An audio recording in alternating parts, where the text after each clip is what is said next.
생명이 있는 것은 아프다. 우리가 인정하고 사셔야 됩니다. 근데 이 아픈 것을 안 아프게 하기 위해서 늘 병원에 다니시고 하시는 분 계시는데 아픈 건 어쩔 수 없습니다. 아픈 것은 왜 그러냐? 병원에 가서 정상이 없어요. 아무런 정상이 없어. 안 나와. 근데 아파. 자, 우리는 태어나면서 어떻게 돼요? 태어나면서부터 아파요. 이해되시죠? 그죠? 우리의 몸은 태양이 시속 7만 킬로를 지금 달리고 있습니다. 거기에 지구가 4만 킬로로 따라가고 있어요. 그것도 그냥 따라가는 게 아니고 지가 자전하면서. 이 지구가 지금 거의 폐차지경에 놓여 있어요. 환경오염 때문에. 이 축이 거의 막 흔들려요. 옛날에 잘 이렇게 이쁘게 운행했으면 관계없는데 이제는 다 떨어진 폐차 가지고 따라간다고 지금 으들으들 하잖아요. 그리고 지구가 지금 난리가 났어요. 지구에 일어나지 못할 일들이 너무너무 많이 일어나는 거예요. 지금. 그래서 이 태양의 시속에 따라서 지구 시속 4만 킬로미터면 여러분들이 가만히 서 있어도 내 몸에 어떤 현상이 일어날 것 같아요? 볼텍스가 일어나요. 그래서 꽃이 필 때도 효율을 높이죠. 우리가 바람이 불 때도 효율이 바람이 불죠. 일직선 바람은 안 불어요. 이것 때문에. 내 몸은 항상 이 자연의 법칙에 따라서 돈다. 아침부터 시작해서 태양이 뜨기 시작하고 저녁까지 이렇게 추나추동, 하루 낮과밤 추나추동, 이 속에 자연의 법칙을 따라요. 이것이 자율신경입니다. 자율신경이 항상성을 유지하면서 늘 이렇게 돌아요. 자연 생명 네트워크에 접속하면서 계속 이렇게 나는 돌고 있습니다. 근데 이게 깨지면, 위배되면 아파요. 그래서 어떤 날은 자고 일어나면 뒷골을 당긴다가, 어떤 날은 팔이 아프다가, 어떤 날은 어지럽다가, 이게 항상성을 위배한 범칙금을 받은 거야. 그러지 마시는 거야. 근데 이걸 가지고 업무 큰일 났어. 바로 병원 가 의사님 머리 아픈데 진통제 2알. 이래 된다니까요. 그래서 아픈 걸 민감하지 마라. 공부해보면요. 내 몸이 민감하게 내가 반응하면 할수록 내 몸은 더 많은 아픔을 나에게 줍니다. 그걸 없애려고. 그냥 아픈 것을 애가 감기 걸렸어. 열이 팍 올라. 오빠가 애 사잡고 큰일 났다고 병원에 가서 약을 먹이면 안 된다고. 왜? 걔는 자기 몸의 면역을 만들어서 외부의 적과 싸우기 위해서 면역 물질을 가지고 대응하고 있는데 약을 확 집어가 참고로 갖다 확 부어버리니까 애가 면역력이 확 없어져버린다. 몸에 1도만 올라도 암세포가 없어진다는데 우리는 자주 감염에서 열이 나야 돼요. 자주 열이 있어야지만이 우리 몸을 보호할 수 있다고. 자기가 하는 일인데 우리는 그걸 너무 오버해가지고 스스로 몸을 없애 죽인다. 그래서 아픈 것에 민감하지 마라. 그리고 아픔을 돌봐라. 나는 늘 어디가 아파. 돌봐야 돼. 그걸 없애려고 하시라니까. 그 없애려고 하는 순간 다른 것도 문제가 된다는 이야기입니다. 자, 질병의 도미노라고 이렇게 적어놨어요. 30년 전, 40년 전부터 이 결과 최초 원인이 하나 발생이 돼서 1차 요인, 2차 원인, 3차 원인, 4차 원인, 5차 원인, 내가 수많은 원인이 이 한 가지 때문에 이쪽으로도 가고 이쪽으로도 오고 이쪽으로도 오고 이쪽으로도 오고 방사선 형태로 계속적으로 세포에다가 뭔 영향을 미쳐가지고 가는데 어느 날 갑자기 질병이 딱 걸려서 암이라는 질병은 30년, 적어도 10년 전부터 이어왔던 결과인데 오늘 내 암 딱 걸렸다. 피솔루션 먹고 오늘 암 걸렸대. 자기 몸이 10년 전부터 해왔기 때문에 오늘 결과가 나온 거야. 근데 병원은 어떻게 해요? 병원은 이 1차, 2차, 3차, 4차 이거 원인을 부셔버립니다. 여기에 암을 방선 치료하든 수술을 하든 여기에 항생제를 주죠. 원인을 부셔버립니다.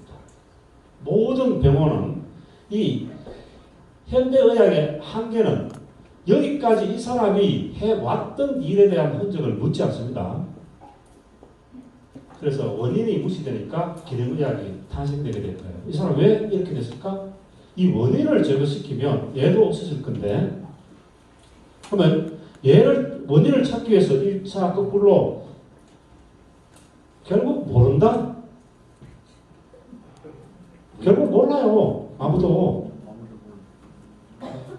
그래서 이 모든 원인을 만들어내는 것은 영양불균형이다. 내 몸에 필요한 것이 없었기 때문에 일어났던 결과예요. 그 영양이 중요하다는 것을 알게 된 겁니다.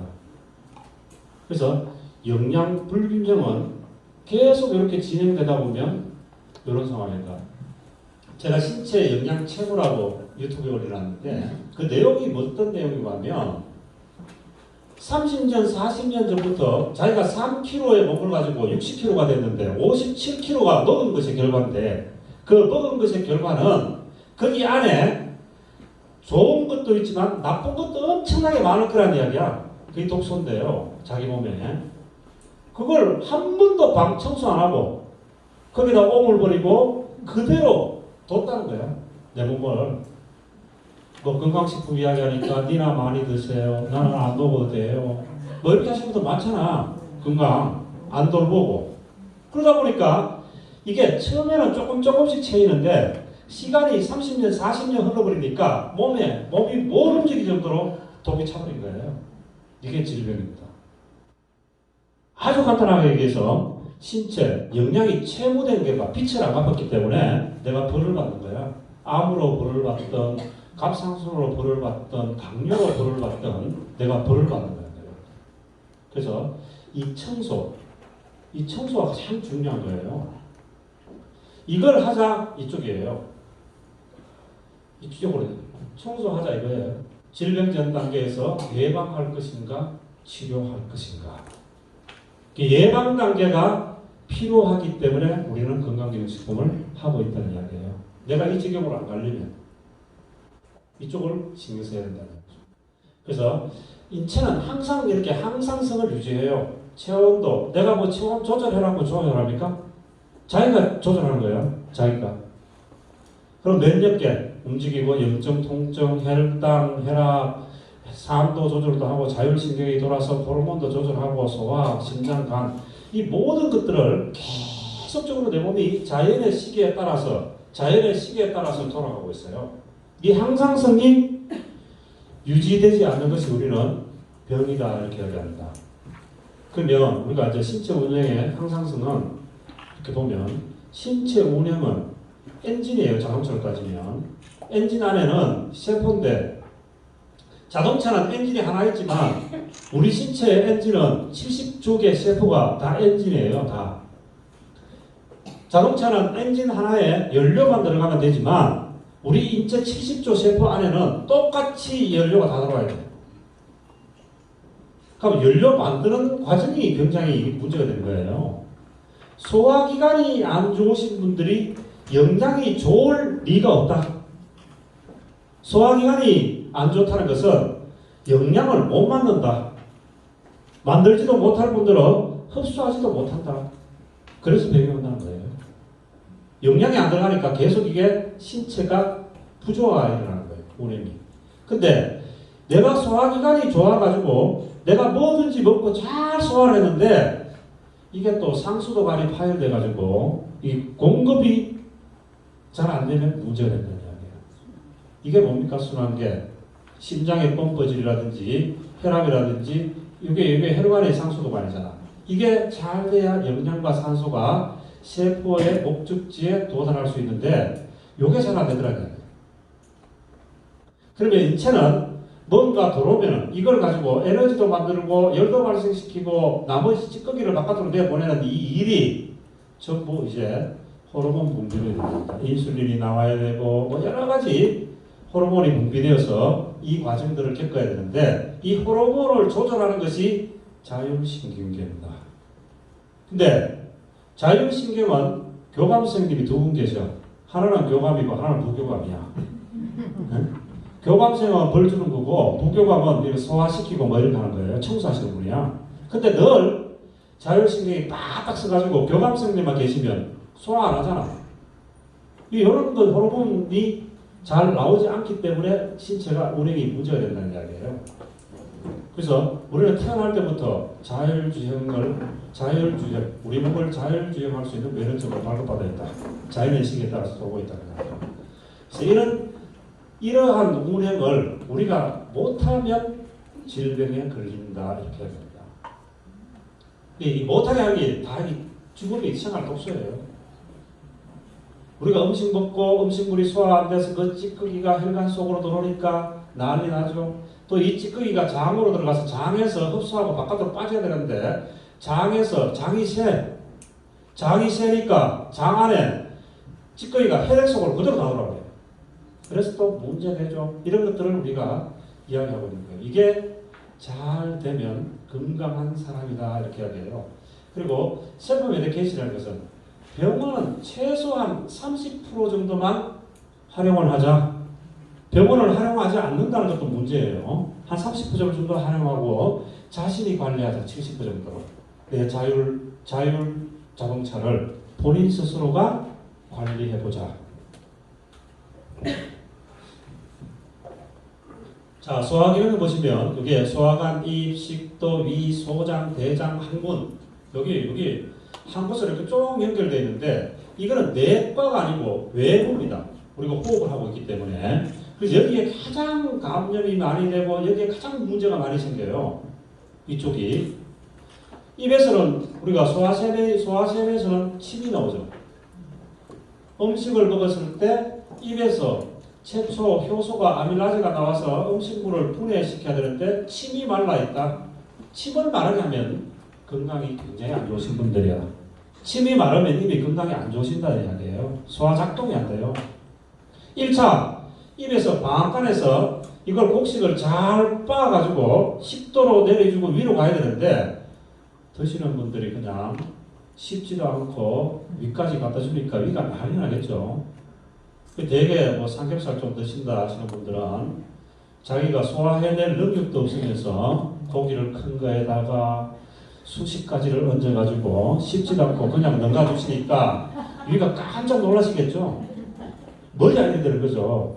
여기서 잘근 해서 좀 넣어주면 얘가 좀 쉬울 건데 여기서 그냥 냅다 던지니까 소화하다 위액이 모자라니까 위액을 계속 갖다 부으니까 위산과다. 그러니까 역류소식도 염이 되는 거예요. 이게 뭐가 하면 넘치는 거잖아요. 위장이 아래로 가야 되는데 하다가 이게 넘쳐가지고 이 염산이 위로 들어오니까 얼마나 따갑겠어요. 식도가 타는 듯한 느낌을 받죠. 그리고 위에 계속 위해를 강하니까 위축성 위염이 나고 장상피 화색이 된다. 이게 무슨 말이냐면 여러분들이 이제 내시경을 가시면 이 조사를 굉장히 많이 하시는데 위염증 상태에서 계속 방치를 하게 되면 매일 3일마다 한 번씩 위백세포가 새롭게 태어나야 되는데 그 태어나는 세포가 도저히 위세포로는 안 되겠다. 장에 있는 것을 좀 끌어가 쓰자. 장에 있는 세포가 위로 와서 화생한다 해서 장상피 화생이라고 이야기합니다. 위상피가 발생이 되는 것이 아니고 장상피가 들어오니까 위암이 될 확률이 높다 이렇게 나오는 겁니다. 이게 많이 발견되면 의사분들은 위암의 소지가 높다 이렇게 판단을 해요. 그래서 위장에 어쨌든 간에 위해를 주지 않아야 되는데 여기 엄청나게 위해를 가하고 있다. 우리가 먹는 것들이. 그러면 위상과다가 되고 이것을 소화시키기 위해서 간에서 설계에서 지방산이 나와서 단백질과 지방은 여기에서 이렇게 흡수되는데 간도 힘들어지고 설계집에서 설계 나오는 것도 힘들어지고 그냥 대충 위가 소화가 안 되니까 음식물 찌꺼기들이 분해되지 않고 분해한 고분자 상태에서는 간에서 흡수가 안 되니까 찌꺼기가 그대로 장으로 들어가서 장을 계속적으로 위해를 가하니까 장이 톱이 발생돼 가지고 장 융모는 갯벌이에요. 갯벌. 장에 난 융모는 이게 테니스 코트 2배만큼 들었어요, 펴면. 이 육모가 우리 음식물 들어오면 흔들어서 영양소만 흡수하고 나머지는 찌꺼기를 바깥으로 내보내야 되는데 갯벌이 무너질 거야. 그러니까 음식물 들어오면 바로 누수가 되어버린 거야. 이게 바로 혈관으로 타고 들어가요. 이게 들어가면 우리가 천연 하수장이 림프계인데 림프관이 차고 넘쳐가지고 림프절 이게 뭐 겨드랑이부터 시작해서 온몸에 냄새가 나기 시작하고 그 하수도가 터져가지고 피가 시커머니까 피부가 새카맣게 보이고 눈에 매일같이 다크서클이 온다든지 피부에 엉뚱한 피부병이 온다든지 이게 전부 장누수중. 그래서 제가 오늘 그 장누수증후군 이거 줬죠? 시트지. 문진표 줬죠, 그죠? 그거 한번 내가 아무리 뭘 먹어도 잘 안 된다. 나는 왜 이렇게 잘 안 될까? 이러신 분들은 반드시 이 새는 장을 막아야 돼요. 그래서 그 분진표를 한번 작성해 보시고 장이 누수가 되고 있다는 것을 알면은 조심하셔야 돼요. 이 원인이 뭐냐면은 빠른 식사, 불규칙적인 식, 과식, 폭식, 물 마시기. 이 물을 밥 먹고 난 뒤 전 1시간, 후 1시간 전은 물 마시는 걸 좀 조심하셔야 되는데 밥을 먹고 소화시키는데 무조건 물을 갖다 엄청나게 먹어야 되니까 위액이 역할을 못하는 거야. 그걸 녹이지를 못하는 거야. 녹이지를 못하니까 자꾸 이게 문제가 걸려요. 그 육식 위주라든지 야채를 안 먹는다든지 가장 문제는 요 노란 표시 가공식품. 여기가 가장 문제예요. 패스트푸드. 요 두 가지 문제가 계속적으로 글루텐, 카제인, 독소, 뭐 음식물 입자, 병균 이런 것들이 오면 장이 이렇게 장에 육모가 있는데 여기 손실이 난다는 거야. 바로 여기 육모 밑에가 혈관인데 여기 무너지니까 이 속으로 독소가 다 들어가버린 거예요. 이게 피부병이 안 나는다. 피부병 왜 그냥 장 안 좋아, 피부 안 좋아야 이렇게 하듯이 안 된다는 것은 이게 이미 손실되어 있다는 이야기예요. 장이. 그래서 이 소화되지 않는 독소가 유입이 일어나면 이 혈관에는 적혈구도 있고 백혈구도 있고 혈소판도 있고 영양도 있고 산소 콜레스테롤도 있고 모든 것들이 다 들어가지고 정상적으로 배달이 일어나야 되는데 얘들이 맨날 배달 사고를 내. 못 가게 교통체증을 일으키니까 오늘 아침 작업을 하면 여기 음식물이 배달 안 되니까 이 세포가 휴업 상태에 들어있으니까 여기가 아파. 어떤 때는 여기가 저리 다 이런 이유들이 내 몸에서 자꾸 일어나고 있다. 이렇게 생각하십니다. 그래서 이 항상성을 방해하는 건 소화기관도 있지만 이 장누수 증후군 요즘에 들어서 기능의학에서 가장 예의주시하는 것이 장누수 증후군입니다. 그래서 몰랐던 사실이잖아. 그럼 여러분들이 장누수 증후군 이거 검진 받으러 가면 돈 엄청나게 많이 들어요. 그래서 그걸 준 거예요. 그래서 있다고 생각하시는 분들은 음식 먹는 것을 굉장히 조심하셔야 돼요. 그러니까 결국은 이게 또 무슨 말이냐. 소화가 안 되면 영양 불균형이 오듯이 얘도 안 되면 영양이 안 들어가요. 영양 흡수가 안 돼. 그래서 가장 문제는 요걸 이야기해야 돼요. 두통, 치매. 왜 그러냐면 여기서 우리 장에서 만드는 게 뭐예요? 도파민, 세라토닌 이 뇌에 관련된 영양소를 장에서 90% 이상을 만들어요. 만드는데 장이 손실이 나서 못 만들면 이런 게 온다고. 그 신경 관련 증상들, 만성 피로, 모든 질병의 어머니는 이것이다. 요즘 이게 핫한 이슈입니다. 그래서 여러분들이 주도 면밀하게 한번 보시기 바랍니다. 자, 검진표 해서 이렇게 내가 줬는데 요거는 그 기능의사들이 하는 걸 제가 한 장 얻어와가 여러분들한테 돌리니까 그거 체크해 보시기 바랍니다.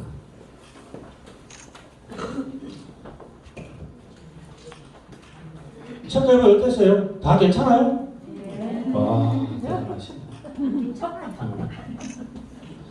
이 장이 좋으신 분들이 모여 있어야 우리 환경 오염이 안 됩니다. 우리 자연이 오염 안 됩니다. 자, 항상성 방해의 3차 원인을 인슐린 저항성으로 보고 있는데 이것도 지금 굉장히 핫한 이슈예요. 지금 병원에 가면 여러분들 무조건 장누수 증후군 인슐린 저항성 조사를 할 때예요. 이게 대사성 질환의 가장 큰 유발 원인이 됩니다. 자, 인슐린은 뭐 하는 거예요? 소화해서 우리 세포에다가 포도당을 날려주는 택배기사입니다. 그죠? 이 택배기사야. 그래서 우리가 먹으면 인슐린이, 포도당이 우리 몸에 들어와서 이게 과당이 이 간에서 포도당으로 분해돼가지고 혈액 속으로 동동 떠다니면 인슐린이 이렇게 가서 집게로 딱 집어요. 포도당을 집어가지고 살랑살랑 얼어가요. 세포가. 이 세포는 인슐린 수용체, 이 세포는 인슐린이 안 들어오면 안 받아줘. 독소 같은 걸 집어내면 안 되니까. 그 당 똑똑똑 당 배달 왔어요 하면은 세포가 어서 오세요 하고 싹 받아. 가루도 한 개 갖다 나르는데 저항성이라는 이야기는 무슨 말이고 하면 인슐린이 저항되는 게 아니고 세포가 안 받는다는 이야기예요. 세포가 문 닫아 똑똑똑 배달 왔어요. 나 많아요. 다른 데 주세요. 이게 저항이 일어난다는 거예요. 그러니까 당이 너무 많이 들어오는 거예요. 탄수화물 중독자. 너무 많이 먹으니까 계속적으로 인슐린이 엄청나게 나오는 거예요. 나오니까 인슐린 기능을 제대로 못하니까 이 당들이 갈 곳이 없는 거예요. 그래서 오줌을 타고 나오니까 당신은 당뇨입니다. 이런 판정을 받게 되는 거예요. 이게 얼마나 무서웠냐 하면요. 이게 지금 내가 음식을 먹으면 인슐린이 정확하게 분비돼 가지고 음식 먹으면 음식물을 싹 포도당에 갖다 날라주고 다시 자기가 간으로 가고 이렇게 혈당을 정상 범위 60에서 90 사이를 이렇게 항상성을 유지하면서 인슐린 분비가 돼야 되는데 딱 먹으면 인슐린이 이만큼 나오거든요. 이제 요만큼의 인슐린으로는 도저히 이 사람한테 안 되니까 인슐린을 저항이 걸렸다는 것은 인슐린을 더 많이 부어야 된다는 이야기예요. 옛날에 요만큼만 하면 되는데 이제는 안 되니까 3배, 4배를 갖다 땡겨 올리니까 혈당 스파이크가 일어나는 거예요. 고혈당이. 그래서 보통 그 식후에 당을 재보면요. 200, 300까지는 그냥 가요. 1시간 안에. 그러면 그 혈당이 당이 많이 들어오니까 인슐린이 확 들어와가지고 그것을 전부 다 체지방으로 다 바꾸죠.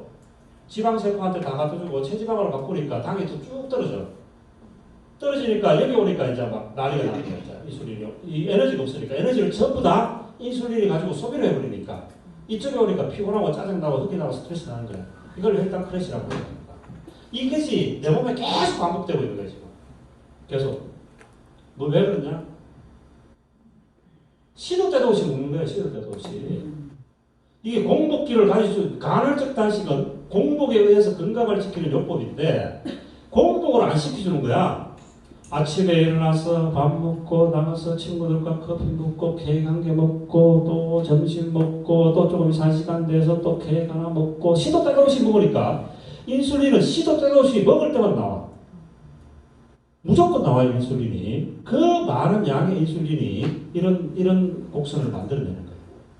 그러면 여기에서 이제 포도당을 세포에서 안 받아주니까 이걸 피해 두면 이게 상어가지고 혈관이 망하니까 인슐린이 빨리 갖다 줘야 되긴 갖다 줘야 돼. 어디 갖다 줘요? 지방세포한테 사살 꽂이죠.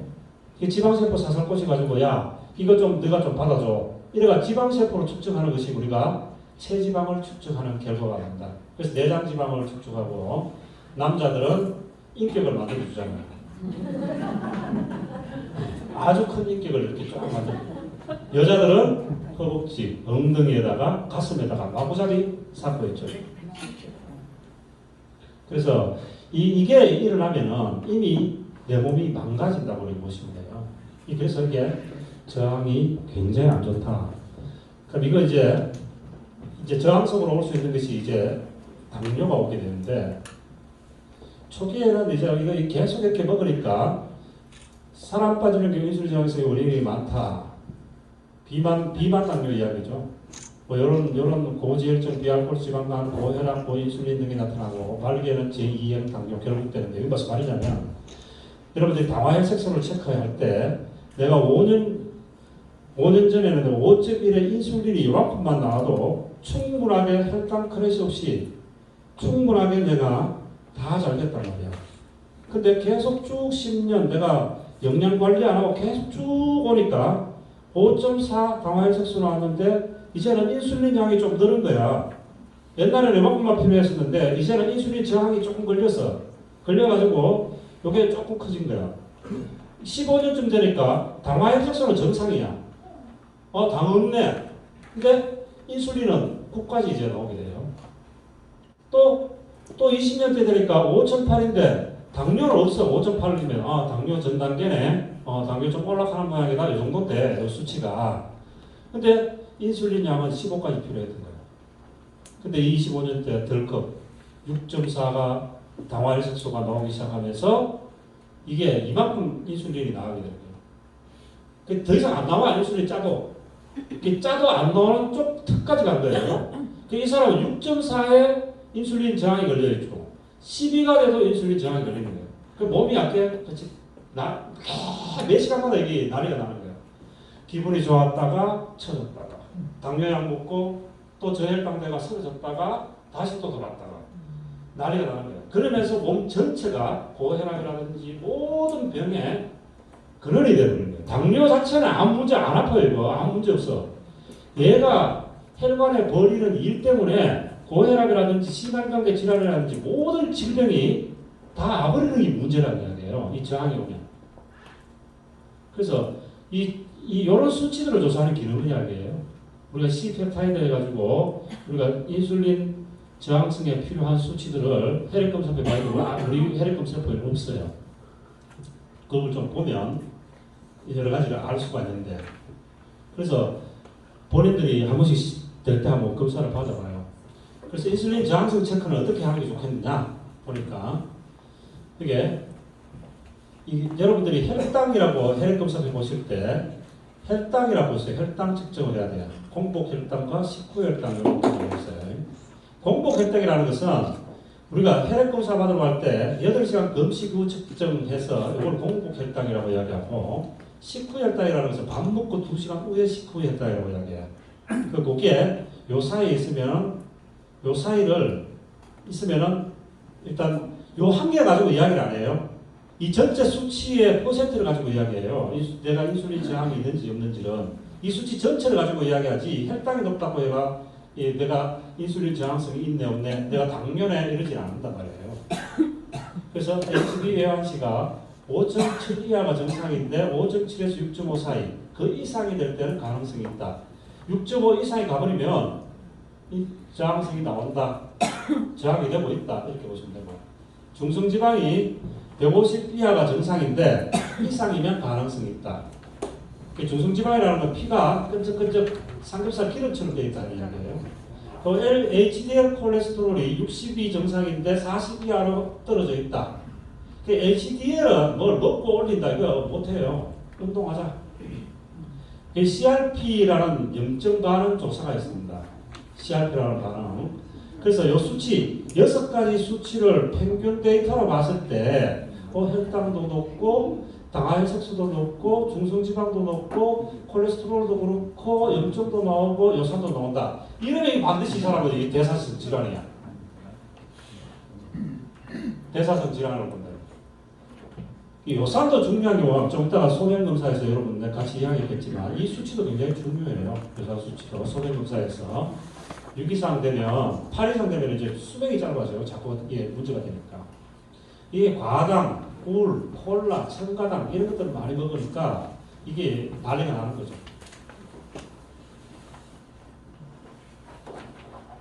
자, 혈압 체크가 이제 처음에 저희들이 얘기할 때 소화기관이 좋습니까? 장은 세지 않습니까? 당신 호르몬, 인슐린이 저항 걸려 있지 않습니까? 이 세 가지를 제가 물어본 거야. 건강 이게 다예요. 지표가. 그래서 혈압 측정 정확한가? 이 혈압 측정을 잘 못하시는데 이 혈압이 정확한지 안 한지 잘 모르면서 약 먹고 다니시는 분 계시더라고. 이 혈압은요 굉장히 정확하게 측정해야 돼. 생활 혈압을 측정해야 돼요. 근데 측정할 때 반드시 등이 있는 의자에 앉아서 5분 이상 휴식을 할 것. 30분 전에는 음주, 흡연, 아무것도 뛰는 거 이런 거 전혀 없을 것. 30분을 쉬다가 등받이 있는 의자에 쉬다 앉아서 측정을 해야 되는데 담배 피워가 측정했다. 술 한잔 먹고 와서 했다. 이거 난리 나는 거예요. 정확한 측정 방법이 아니에요. 그래서 쉬고 측정을 하는데 심장 높이와 측정 데이터가 거의 비슷하게 있어야 된다. 자, 이런 수칙을 지켜서 한 두 번 해보면 팔이 어느 쪽 압력이 높은지를 측정해보고 높은 압력 쪽을 한 3번, 4번 조사해보고 그 평균 데이터를 갖고 하는데 그게 정확하지 않으면 24시간 생활해라 시간별로 계속 측정하는 게 있어요. 차고 다녀. 이걸 평균 데이터를 잡아야 돼요. 그래서 요 혈압이 중요한 것은 여기 짜는 압력이잖아. 동맥을 주로 이야기, 정맥은 필요 없어요. 동맥이 주로 이용하는데 동맥은 짜는 압력이 120이고 이완 압력이 도로론 압력이 80인데 요즘은 60세 이상 되면 130에 80을 괜찮다 이렇게 보는 거예요. 이 수치도 제가 이야기할 때 너무 낮으면 너무 고혈압 유지한다고 약을 먹고 이걸 낮추면 혈액순환에 문제가 생기고 오히려 찌꺼기가 더 많이 발생될 여지가 있다. 고혈압 약은 운동을 없애야 되는지 저희같이 피솔루션을 먹고 없애야 되는지 간헐적 단식을 하시든지 대사성 질환을 없애야 된다든지 이런 걸로 인해 가지고 혈관을 청소함으로 인해서 좀 없애볼 생각을 하셔야 되는데 약으로 하시면 큰일 난다는 거예요. 그 너무 높으신 분들은 이미 이 지경에 와가지고 상수도관이 이렇게 돼가 있는데 약을 안 먹겠다 하는 거 그것도 문제예요. 죽겠다는 이야기야. 그래서 이걸 잘 보셔야 된다고 이게 동맥은 하행선이에요. 서울에서 부산까지 온 모세 혈관의 산소와 영양을 다 날라줘. 심장이 펌핑해가지고 그 압력이 엄청나게 강합니다. 120 정도만 돼도요. 우리 목 치면 어떻게 돼요? 피가 천장에 쫙 갖다 붙잖아요. 그 정도의 압력을 가지고 내가 사는 거야. 이 고혈압이라는 게 뭡니까? 계속 돌면서 혈관에다가 엄청난 스트레스를 주는 거야. 그럼 혈관에 틈이 생기고 상처가 나니까 LDL이 계속 수리하러 와야 돼. 그 LDL 수치가 올라간단 말이에요. LDL 수치가. 그래서 혈압이 계속 올라가면은 문제가 생긴다 이 말이에요. 이게. 그래서 스트레스도 되고 염증, 당뇨, LDL 이런 것들이 같이 뭉쳐서 되는데 이 혈압의 원인은 잘 몰라요. 유전적으로 많이 오더라 해가지고 본태성 고혈압이 80%다 해요. 흑인보다 백인보다 흑인이 고혈압이 많더라. 뭐 이런 걸 조사한 거예요. 의사들이. 조사해보니까 집안에 혈압을 갖고 계신 분이 있으면 조심해라 이 말이에요. 우리 집안에 혈압이 높으신 분들이 있으면 조심하시라는 이야기. 이게 유전적으로 한 80% 정도를 본다는 이야기. 그럼 혈관 노화, 동맥경화가 음식 뜬망으로 먹고 장두수 증후군 생기고 인슐린 저항 생겨가지고 계속적으로 혈관에 위해를 가하니까 이 찌꺼기가 이렇게 된 거예요. 상수도관이 완전히 난리가 난 거죠. 그래서 상수도 시술을 점검해봐라. 혈압 체크도 하셔야 되고 혈관 품질도 보셔야 되는 것이 이 제가 이야기하는 항상성에 위배되는 거. 이게 여러분들이 혈액검사표에 이런 과정 때문에 나오는 수치가 전부 혈액검사표의 수치다 이렇게 보셔야 돼요. 자, 10년 내에 혈관이 막힐 수 있는 위험률 측정 방법 해놨죠 제가. 그럼 뭘 알아야 돼요? 나의 총 콜레스테롤 수치를 아셔야 돼. 혈액검사표에 총 콜레스테롤 수치를 보시고 HDL 수치를 알아셔야 돼. 그리고 혈압이 얼마인지를 정확하게 측정해 가지고 계셔야 돼. 그런데 제외 어차피 총 콜레스테롤이 320은 약 먹어야 되지.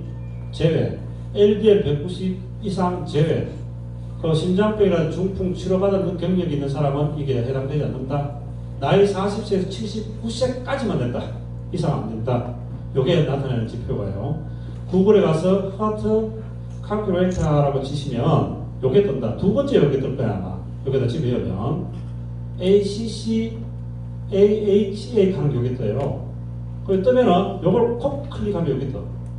요게 한국말로 번역되는 사람도 있고 번역이 안 되는 사람도 있어. 그래서 여기 뜨면은 여기 그대로 넣어주면 돼요. 여기 조금 넣어주면 돼. 조금 더가 컬큘레이터 치면 계산하다 딱 나오면 10% 이상은 관리 대상 조심하시라는 이야기예요.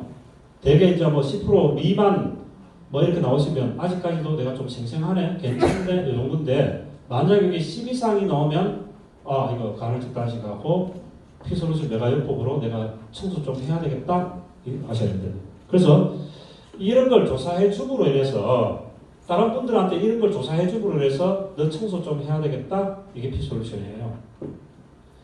우리 식품만큼 이런 걸 할 수 있는 식품 없어요.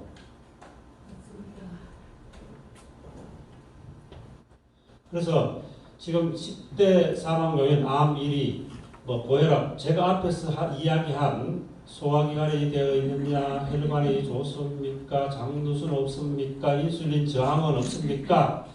이게 가족입니다.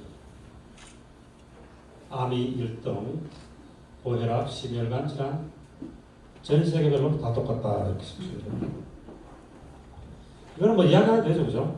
영양불균형은 이렇게 이런 음식을 계속 먹고 칼로리 음식만 먹어주니까 이게 불수시기가 없으니까 이걸 못 태울 거 아니에요.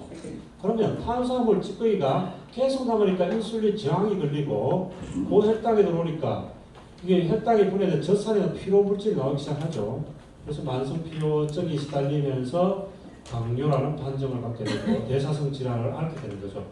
지방, 고기를 먹고 야채를 안 먹어주니까 온몸에 기름 덩어리죠. 그래서 중성지방이 높게 되는 거, 단백질 찌꺼기는 암모니아 요산요소, 크레아티시스테인.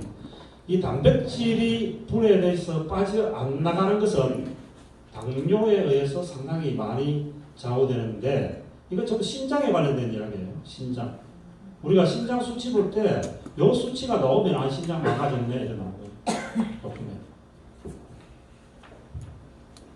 그래서 요게 세포가 계속적으로 일을 못하게 하면 우리는 빨리 늙는다. 당신은 다른 사람보다 젊게 보여야 되는데 빨리 늙게 보인다 이 말이에요. 그래서 이렇게 좀 우리가 항상 이제 미토콘드리아 가지고 우리 세포 나이를 측정하는데 그 사람의 나이를 보는 것이 아니고 미토콘드리아의 크기가 얼마만큼 크냐, 수가 얼마만큼 증가가 되어 있느냐, 이 이야기가 내 신체의 엔진의 성능이라고 보시면 돼요. 그래서 우리가 헬스하고 운동하고 해서 미토콘드리아 크기도 키우고 수도 증가시키는데 영양 없이는 안 된다. 영양을 먹지 않는 상태에서 운동하면 더 많은 흑증이 생긴다.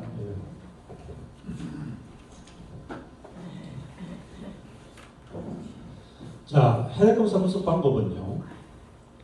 이게 자가진단인데 질병을 진단하지 마세요. 혈액검사를 보시는 분들, 가장 오류를 내시는 분들이 의사도 이걸 진단 못해. 수치를 보는 거예요. 내 몸 상태를. 대사성 질환이 있는지, 인슐린이 저항 걸려 있는지, 혈액은 잘 돌고 있는지, 간은 위험이 없는지, 면역 상태는 어떤지, 이런 전반적인 것을 보는 건데 이걸 마치 보고 너 질병이 뭐야? 이러시면 큰일 난다네요. 의사도 그렇게 안 해요. 그러면 만약에 어떤 이상이 여러 군데 나타났어. 간도 안 좋고 여러 가지 수치를 합해서 이렇게 보니까 이 사람 앞으로 어떤 질병이 올 것 같네. 정밀조사를 해봐야 알죠. 정밀조사. 의사들이 정밀조사를 해봐야 안다고. 근데 우리가 그것을 보고 콜레스테롤 높네. 너 죽겠다. 너 간 수치 높은데 너 꼭 가겠다. 이런 정도로 혈액검사 쓰면 큰일 난다는 이야기예요. 그렇게 하지 마시고 전반적으로 몸을 읽어주는데 필요한 수치다 이렇게 이해하셔야 됩니다. 아시겠죠? 네. 어떤 분들 혈액검사 받고 와가 막 너 죽네 만에 가는데 큰일 납니다.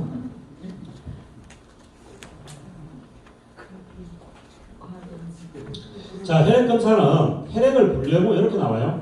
여러분들 혈액을 뽑아가지고 이렇게 놔두면 이렇게 두면 요 하얀 띠가 생겨요.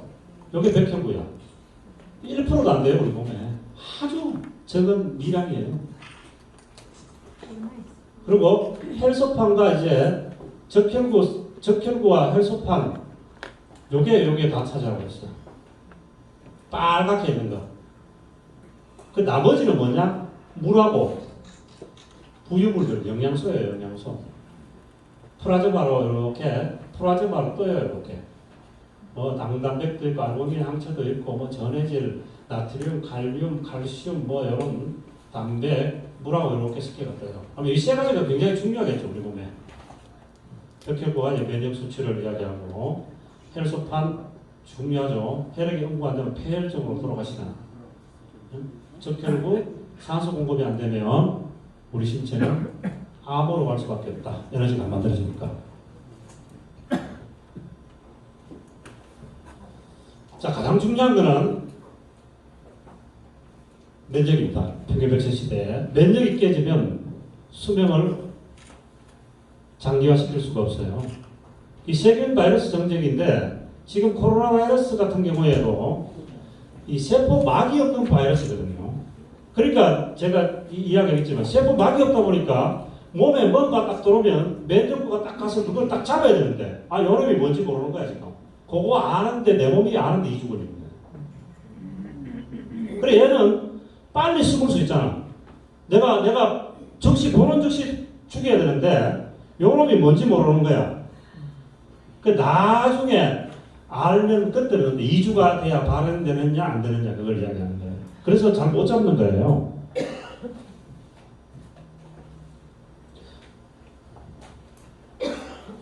자, 백혈구 여러분 혈액검사표 한번 내가 보세요.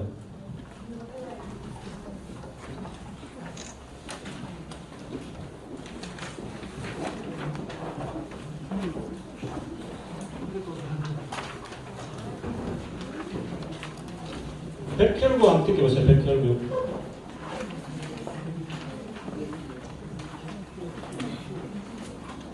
백혈구는 중요해요? 안 중요해요? 중요해요. 네. 굉장히 중요하죠. 암을 진단하는 가장 중요한 지표다 이렇게 보시면 되고 내 몸의 염증 상태, CRP 반응에 가장 중요한 지표다 이렇게 보시면 돼요. 염증 지표로 보시면 돼요. 이거. 자, 사람이 죽어서 호흡이 끊기면 24시간 이내에 복귀되어 버립니다. 이거 왜 그러냐? 면역력이 없기 때문입니다. 지금도 우리 몸은 계속 면역이 돌아다니면서 우리 몸을 유지시켜주고 있는 거예요. 근데 백혈구를 분해해보면 재밌어요. 백혈구는 조직되고 훈련된 면역세포야. 아주 진화가 잘 됐지, 인간이. 잘 돼 있습니다. 분화파가 돼 있어요. 잘 돼 있어요. 몇 가지로 되어 있느냐? 5가지로 우리 몸의 치안을 담당합니다. 우리 몸에 군대라고 생각하시면 돼요. 외부 적군으로부터 우리 몸을 지키는 아주 훈련이 잘 된 세포라고 이렇게 생각하시면 돼요. 그래서 여기 보시면은 여러분들이 이제 분핵, 호중구, 붕상호중구, 임파구, 단핵구, 호상구, 호영기구 다 있죠. 예. 백혈구 수까지 이렇게 있잖아요. 그죠? 그 숫자는 5에서 7이 임상 수치로 가장 좋다. 이렇게 우리 왕현진 박사님이 정해주신 거예요. 그리고 여기 임상 범위 안에 있으면 별 문제는 없어요. 별 문제는 없는데 요 수치가 5에서 7일 때 가장 좋더라 이 말이에요. 그러면 요 5에서 7이라는 것은 요 개수만큼 백혈구가 있다는 거야 내 몸에. 어떤 사람은 8개 있을 것이고 어떤 사람은 6개 있을 것이라는 이야기예요. 있는 것의 비율이 분핵호중구와 붕상호중구 이게 이제 어디가 분핵호중구가 없어진 거예요. 얘가 붕상호중구죠. 분상호중구가 없는 거죠, 그죠? 그러면 분핵호중구가 60%를 차지해야 되고 나머지 임파구가 30%를 차지해야 되고 그 나머지 단핵구가 4%를 차지해야 되고 호상구가 2%를 차지하고 호염기가 1%를 차지할 때 가장 좋더라 이렇게 이야기하는 거예요. 그러니까 100분율로 따지면 내가 여기 5개가 있는데 5개 60%는 호중구고 30%는 임파구고 단핵구가 4% 있고 2% 이렇게 비율을 가지고 있으라. 그럼 내 몸의 면역계가 가장 좋다 임상수치입니다. 참고하시면 돼요. 근데 요 호중구는 똑같아요. 분핵 호중구나 붕상 호중구나 똑같습니다. 그냥 호중구로 동그라미 쳐놓으세요. 그래서 요 호중구는 뭐 하는 사람, 뭐 할 때 쓰느냐, 사용하느냐, 요거는 하나의 외부로부터 적을 막는 군대와 같은 역할을 한다 보면 돼요. 우리 몸에서는 외부에서 만약에 우리가 코로나 바이러스가 내한테 딱 들어왔을 때 바로 얘들이 출동합니다. 거기 호중구입니다. 호중구. 그래서 외부로부터 들어오는 적군, 만약에 내가 몸에 상처가 싹 생겼어. 그럼 그게 적군, 바이러스 염증들이 확 생기면 면역이 최고로 먼저 가서 그 면역을 하는 것이 호중구라고 생각하시면 돼요. 그래서 외부로 들어오는 적의 방어, 저걸 방어하는 것을 우리는 호중구라고 이야기하고, 임파구는 뭐냐? 임파구는 내부 치안 담당이에요. 치안 담당. 임파구는 우리 몸을 이렇게 쑥 돌아다니다 보니까 세포가 이상하게 변하려고 그래요. 그럼 저놈 적군을 바로 죽여버려요. 그런 역할을 하는 것이 임파구다 이렇게 하시면 되고, 내부 치안. 내부 치안이 무너지면 암세포가 많을 수도 있다 이렇게 보는 거예요. 그래서 임파구를 암세포를 보는 하나의 지표로 보는 거예요. 진단 지표로. 단핵부라고 하는 것은 뭐고 하면 쓰레기 청소하는 애입니다. 새비들이 죽고 이런 것을 이 물질들을 얘는 마이크로포직 해가지고 이렇게 입을 쫙 벌리고 다니면서 떠다니면서 있는 걸 이렇게 청소하는 청소 기능을 독소를 청소하는 기능을 한다 이렇게 보시면 돼요. 이 물질을 제거하고 있다 이렇게 보시면 되고, 호상구는 알레르기, 산성에 관계된 것을 얘는 처치합니다. 그래서 알레르기도 요 연기성입니다. 연기성이라는 것은 기생충이라든지 해충 요런 걸 이야기하는 거예요. 그래서 요게 이제 보시면 호중구는 외부로부터 침입하는 세균과 바이러스를 차단한다. 요거는 이제 호중구가 높다 낮다를 결정짓는 것은 여기 교감신경하고 연결이 되어 있어요. 그 교감신경이 뭡니까? 뭔가 확 놀라면 저기 들어온 줄 알고 저기 들어온 줄 방어 시스템을 확 가지고 가겠죠. 그죠? 그리고 항상 스트레스를 받아 살면은 여기 높아야 안 높아요? 내가 내 몸은 이렇게 사는 건데 이해가 안 되는 거야. 누가 오면 잡아 죽일 듯이 이렇게 내 몸이 되어 있는데 내 몸은 지금 이렇게 되어 있지만 늘 이렇게 있는 거야 내 몸이. 그러면 여기에 높아요. 근데 여기 높아도 문제, 낮아도 문제입니다. 높으면 어떤 결과를 이루냐면 60%만 있어야 되는데 여기 70%가 여기 정상인데 여기 수치가 다 달라요. 병원마다 수치가. 이 범위 내에 있으면 되는데 범위 외에 있다 이렇다면 어떤 역할을 하느냐? 얘들은 병력이 혈액 속에 백혈구가 엄청나게 많이 증가되어 있는 거야. 백혈구가 너무 많은 거야. 그 얘들이 다니면서 배가 고프니까 돌아오는 항은 적고 배가 고프니까 누굴 죽여요? 자기 세포를 죽이는 거야. 이걸 자가 면역 질환이라고 이야기합니다. 그래서 떠다니면서 어디로 많이 가느냐? 이런 거예요. 공만성 루포스를 만들고 르마티스 관절염을 만들어내고 경직성 경추염을 만들어내고 오히려 심장에도 가고 상처가 잘 안 낫고 계속 상처를 내는 거야 다니면서. 루퍼스라는 것이 계속적으로 이게 잘 안 났어요. 알레르기가 이게 자기 피부 자체가 이런 어떤 역할을 나타내는 것이 이게 수치가 높을 때 깨질 때고, 이게 갑자기 막 괜찮은데 확 올라와서 나온 사람이 있어. 그런 사람들은 약 먹는 사람들 약이 계속 들어오니까 그 약을 방어한다고 가는 감대로 계속적으로 호중구가 높을 수밖에 없어요. 호중구가 높다는 것은 얘들은 무엇으로 적군을 죽이냐니까 활성산소로 적군을 죽여요. 그래서 호중구가 내 몸에 확 들어오면 얘들이 활성산소 무기를 갖고 다니다 보니까 내 몸에 활성산소를 엄청나게 뿌리게 되는 거예요. 그래서 위궤양이 오는 거예요. 그래서 얘들이 죽어가지고 무덤을 만드는 것은 0점 고름입니다. 호중구가 죽어서 여드름이라든지 이렇게 고름이 나오는 자체는 전부 다 호중구의 무덤이라고 생각하시면 돼요. 뭔가 왔다는 거지. 피부에 와가지고 그 호중구가 잡아먹고 무덤을 만들어 놓은 게 0점입니다. 임파구라고 하는 건 뭐가 하면, 임파구는 이 호중구가 교감 상태에서 계속적으로 외부 적을 막고 있는데 얘가 치안 난당할 시간이 없어. 요게 양쪽으로 교감과 부교감이 이렇게 씌워주기도 하고 쉬기도 하고 이렇게 돼야 되는데 요게 잘 안 되면은 이 비율이 깨지기 시작해요. 근데 의미는 별로 없어요. 크게 의미는 없습니다. 없는데 내 몸 상태를 내가 이 밸런스를 잘 조절해보자는 의미로 이야기하는 거예요. 그래서 만약에 이제 그러면 호중구가 43이 됐다. 45 이하로 떨어졌다. 이러면 이게 내가 굉장히 위험하죠. 감기 잘 들린다든지 계속 잦은 질병에 감염에 피부에 막 모든 것들이 계속적으로 오기 시작합니다. 그럼 이런 분들은 이번에 그 우한폐렴 왔을 때 같이 나가면 감염이 잘 되시는 분들이에요. 공항 같은 데 사람 많은 데 가면 자주 감염이 일어나는 사람들이 요 자체가 여기 떨어져 있는 사람이에요.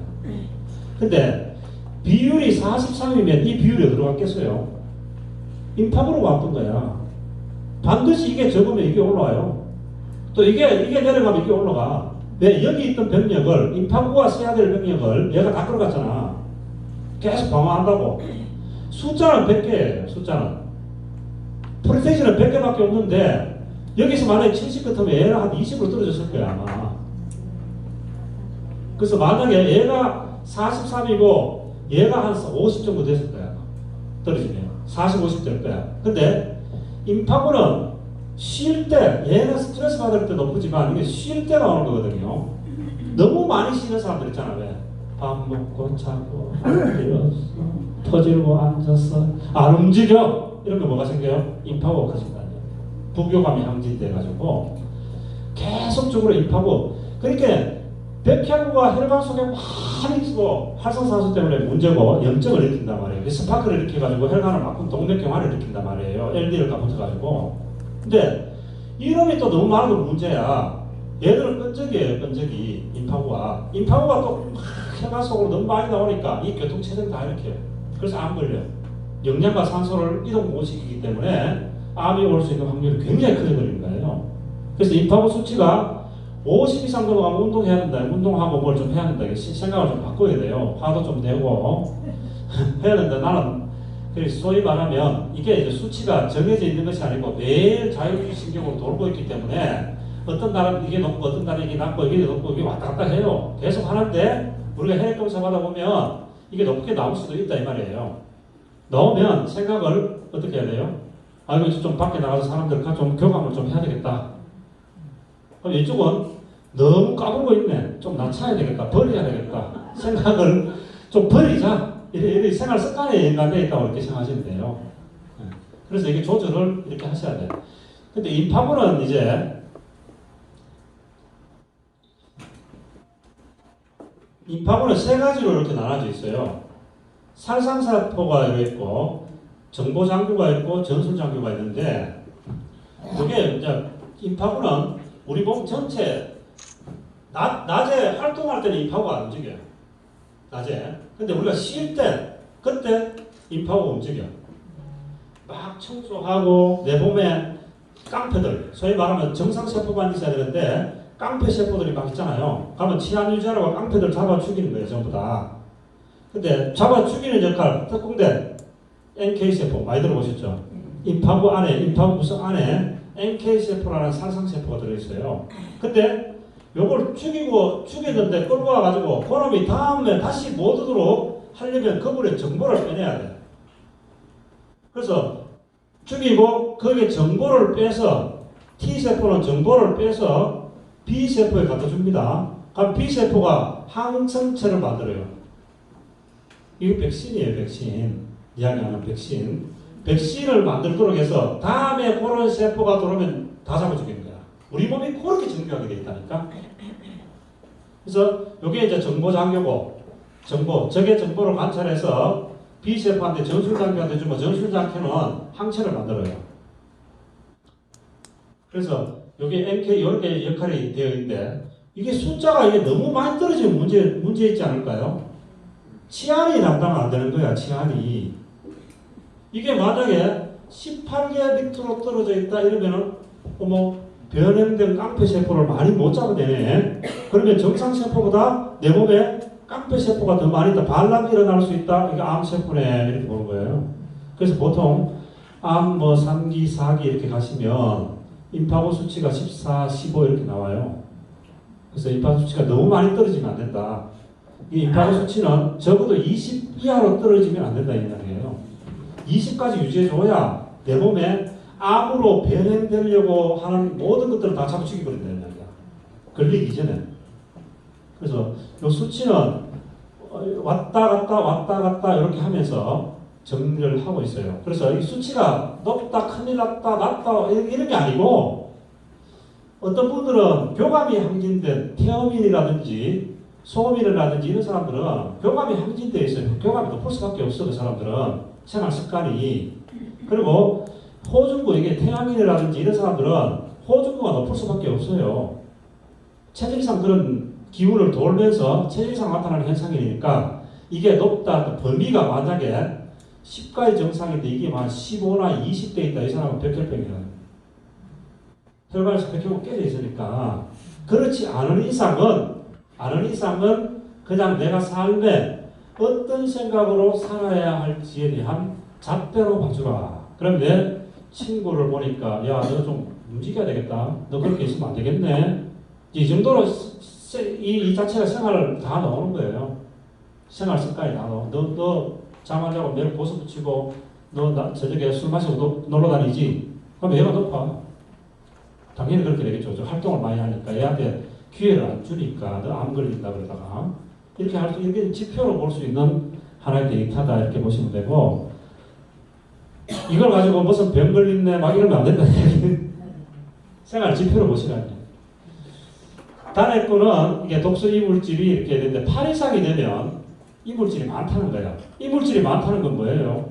내 몸에 뭔가 많이 들어온다는 거야. 뭐 이상한 걸 많이 먹고 있다든지 식습관이 고정이 안 되고 내가 먹지 말아야 될 걸 많이 먹는다든지 아니면 미세 오염 환경에 많이 노출되어 있다든지 내 생활 환경이 굉장히 주변이 좋지 않다. 먹는 거. 그래서 쓰레기가 많다는 거예요. 쓰레기가 많으니까 단핵구가 상승됐다는 얘기예요. 수치가 상승됐다 이 말이에요. 그래서 이게 호상구는 알레르기 방인데 여기 이제 8 이상이 되면은 폐가 좀 건조하고 재치기를 하고 난리가 나죠. 알레르기성이 많다 이 말이에요. 그 수치가. 그리고 호염기구는 염기성인데 요거는 주로 이제 대상포진이라든지 대상포진이라는 것은 신경에 염증이 생기는 거예요. 그 대상포진은 얼마나 아프겠어요. 신경에 염증 생기는 거니까. 그거 여기 한 3 이상 있으면 가능성이 있다. 3% 이상 수치가 올라가면 대상포진의 위험성이 있다 이렇게 보시면 돼요.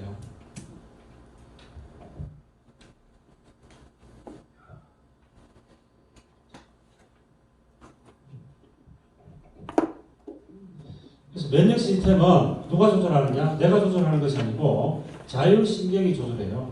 자율신경이 조절하는데 낮에는 긴장되고 수축되고 혈당이 높은 일을 하니까 혈당을 높여야 돼. 고혈당이고 혈압이 올라갈 수밖에 없어. 이게 교감신경계가 하는 일들이에요. 그때는 혈액순환이 빨라지고 호흡이 빨라지고 소화가 멈추고 배설이 멈춘 상태가 이 상태예요.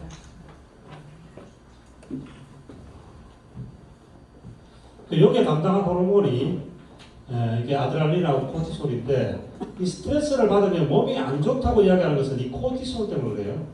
코티솔 호르몬이 나오면 이 골치 아픈 거예요. 내가 갑자기 놀라면 야 적고 났으니까 빨리 호르몬 분비를 해 하고 여기 전령사예요. 그래서 인슐린 저항도 만들고 여러 가지 나쁜 짓을 하는 게 코티솔입니다. 이 호중구가 증가되는 이유는 약물일 수도 있고 스트레스가 굉장히 강하다.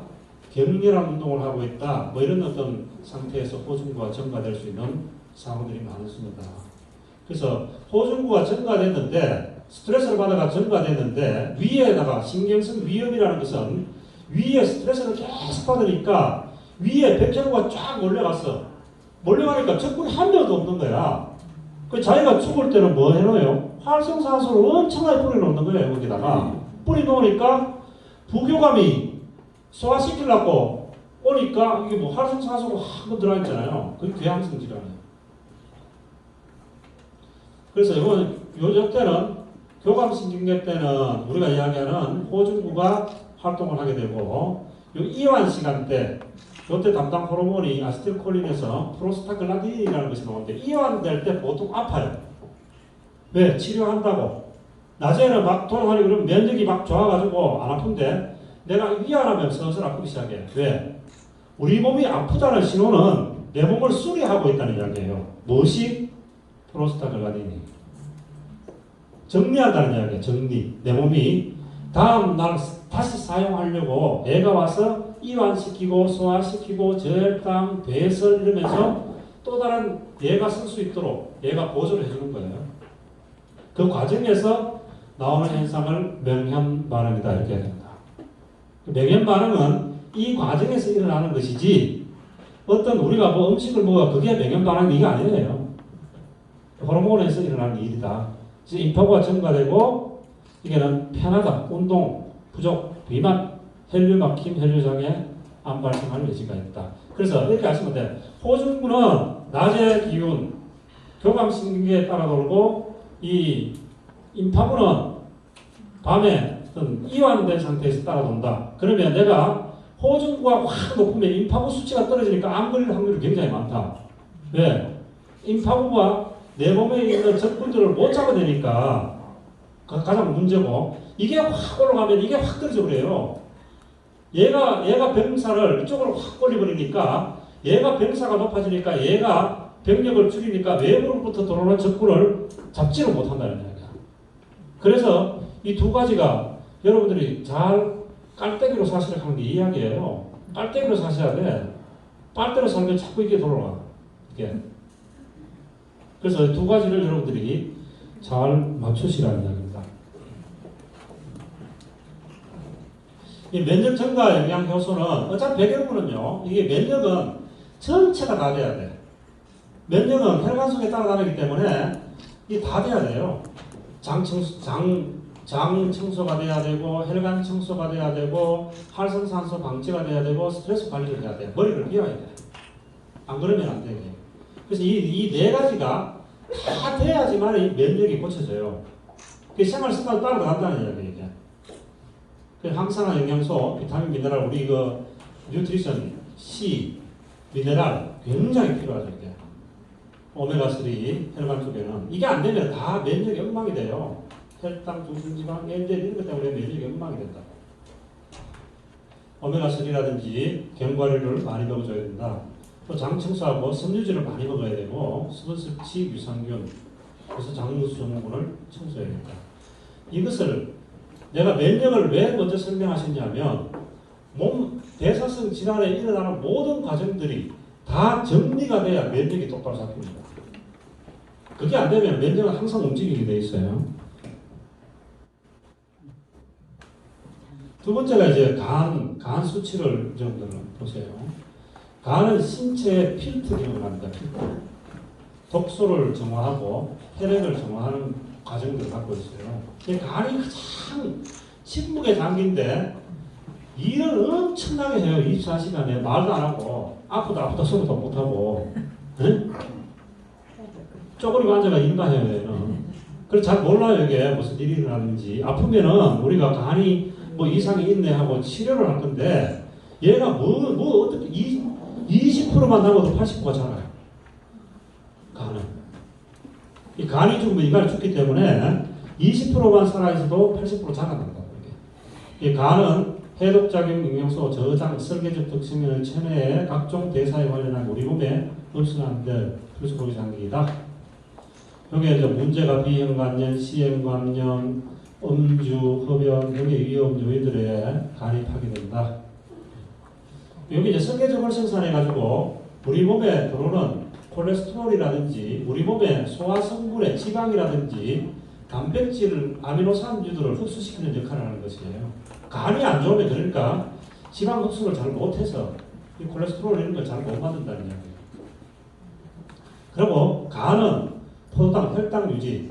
혈당이 높으면 글리코겐으로 바꿔서 간에 저장했다가 또다시 혈당이 떨어지면 새벽에 아무것도 안 먹어줄 때 아침에 일어나면 아침 당뇨, 당 측정하면 그 당이 수치가 확 올라가는 것이 뭐냐면 우리 몸이 당이 없으면 죽으니까 간에 있는 글리코겐을 분해해서 에너지로 사용하기 때문에 우리가 사는 거예요. 그래서 아침 당이 올라가는 거예요.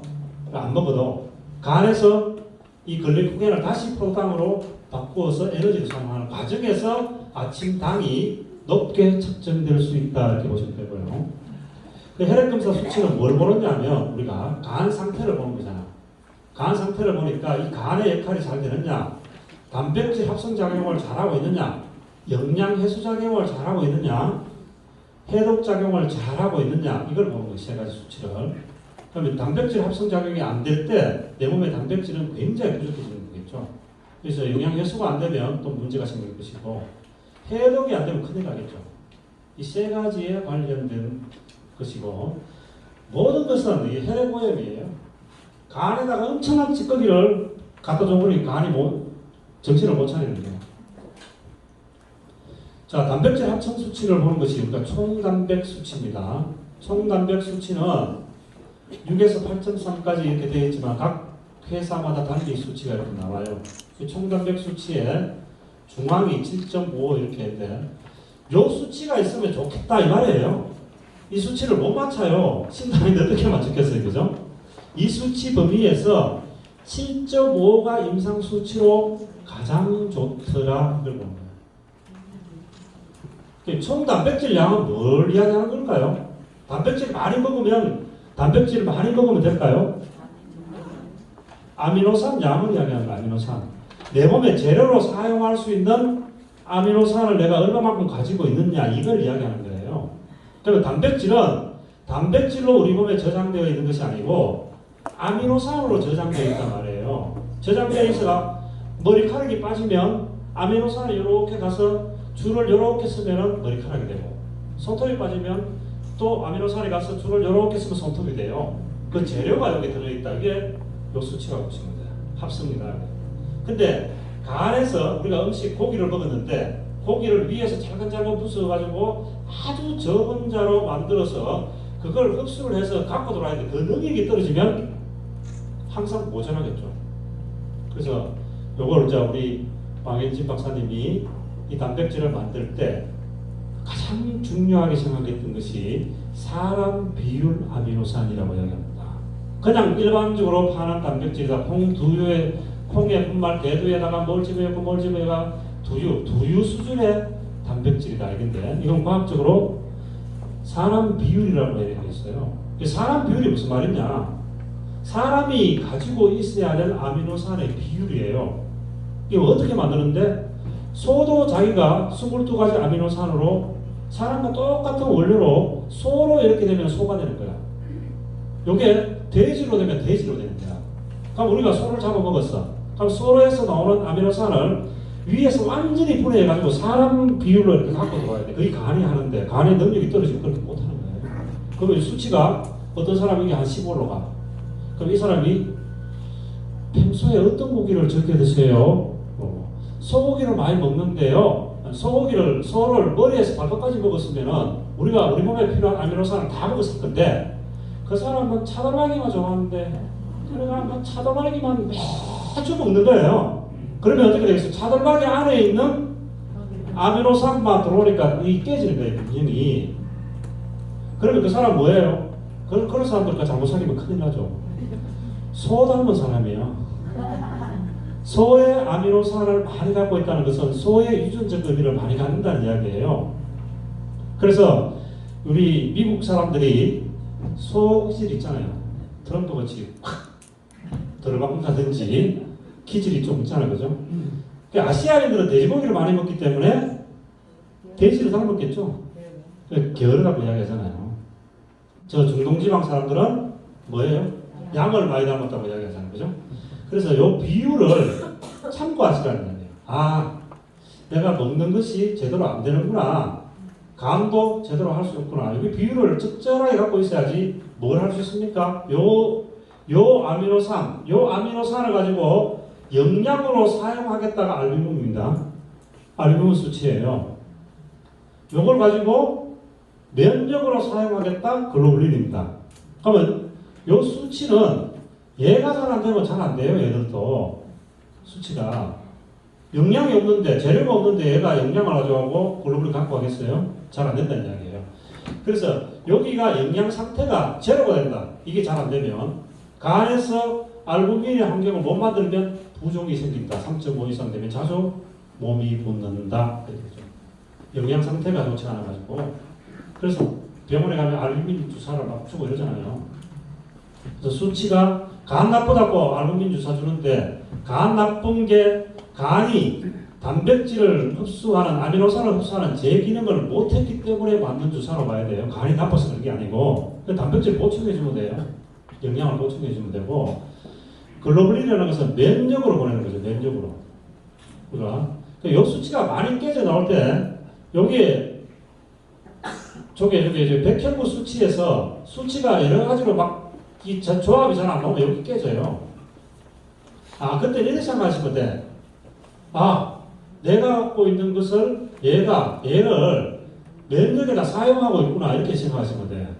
근데 얘가 깨졌다고 얘가 큰일 났다 이렇게 생각하시면 안 되고 얘가 뭘 하고 있는지 보시면 돼. 유심히. 근데 백혈구에 가봤더니만 백혈구가 일을 해서 수치를 갖다 아주 정상적으로 만들고 있는데 근데 얘가 깨졌어. 얘가 일을 해서 만들고 있는 수치구나 이렇게 생각하시면 돼. 근데 얘도 깨지고 얘도 깨졌다. 이 집안 망하는 거잖아 양쪽이 다. 이 비율을 보는 거예요. 얘도 안 되고 영양도 안 되고 있고 면역도 제대로 안 되고 있다. 그러면 AB 비율이 깨지는 거예요. 그래서 여기 보면은 여기 이제 AG 비율, 알부민과 글로불린의 비율, 요걸 우리가 이제 강경화 지표로 이렇게 보고 있습니다. 보고 있는데 여기 1.3에서 2.3 사이인데 1.8 정도 있으면 좋겠다. 근데 1.3 아래로 가면 간이 굳어 있네 이렇게 이야기할 수 있다는 이야기예요. 간이 말랑말랑해야 되는데 간이 굳어 있어가지고 제 기능을 못하고 있다 이렇게 지표로 AB 비율 이 지표가 굉장히 중요합니다. AG 비율 지표가 굉장히 중요합니다. 그래서 그렇게 이걸 읽어주시면 됩니다. 그리고 이 알부민이 문제가 되어 있을 때는 반드시 소변 검사에서 요담력이라는 수치를 보면 이가 연관이 되어 있어요. 사고치가 깨졌는데 신부전이 걸려있는데 그 영양이 줄줄줄 세니까 이 문제가 생기는 거야. 뒤에 가서 이야기 좀 드리고. 영양해수 기능이라는 것은 두 번째 기능으로서 영양해수, 단백질 합성을 잘하고 있느냐, 영양을 해수 잘하고 있느냐 이게 중요한 건데 시도 할까요? 계속 달려야 됩니다 지금. 영양해수 작용인데 이 해수 작용은 우리 몸에서 하나도 간에서 안 내보내요 바깥에 영양을. 적혈구가 죽으면 뭐가 생겨요? 첨이 남잖아요. 이런 걸 바깥으로 안 내보낸다고. 요오드라든지 모든 영양소를 간에서 다시 회수해서 사용하는 능력을 보는 겁니다. 그 능력을 직접으로 해소하느냐 간접으로 해소하느냐 이래 보는데 여기에서는 그냥 총빌리루빈 수치만 잘 보면 된다 이 말이에요. 만약에 이 깨져 있으면 어떻게 되겠어요? 깨지면 황달이 온다. 황달. 간이 안 좋아서 황달 온다 하자. 눈이 노래진다고 이야기하죠. 황달이 온다 하는 뭐예요? 해수가 안 되니까 해수 안 된 미네랄들이 혈액 속에 떠다니면서 눈에다가 표시를 하니까 눈이 노래진다 이 말이에요. 그래서 빌리루빈 수치를 보면은 이게 해수가 잘 안 일어나네. 그래서 간이 이 일을 잘 안 하고 있다 이렇게 보시면 돼요. 그래서 요거 이 황달 수치로 보시면 영양 해수가 안 일어난다는 것이 말이에요. 결국은 당신은 영양소를 바깥으로 다 내보내버리고 재사용을 못하기 때문에 미네랄 부족병이 되겠네 이래 보는 거예요. 그래서 영양 횟수가 잘 안 되면 이 사람들은 미네랄을 하루에 2주 만에 한 통을 다 먹든지 들어보여야 돼요.